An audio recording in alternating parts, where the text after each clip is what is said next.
Welcome to the Salmon Runs YouTube. Enjoy the video. You start by importing your highest quality clip and setting the project to match resolution and frame rate. Once done, enable HDR or HLG color management when the source supports it so you preserve highlights. Make a short trimmed segment for color work and stabilize if needed to avoid flicker during grading. This keeps focus on color, not motion. Then place a neutral LUT placeholder.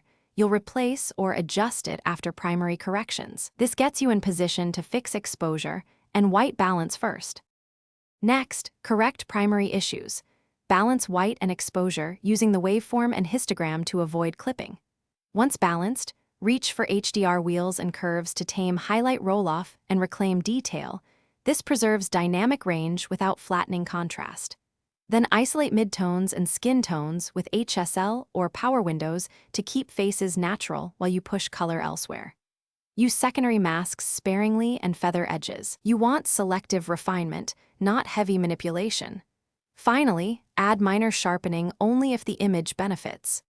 To finish, apply your final LUT or creative grade and harmonize global contrast and saturation.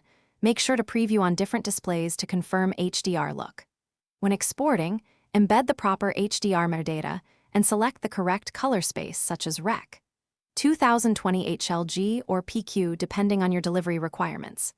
If you see banding or posterization, increase export bit depth, enable dithering, or add a subtle film grain to disguise artifacts. If colors still shift, revisit white balance and reduce extreme lift or gain adjustments. Thanks for watching. Consider subscribing if we helped you.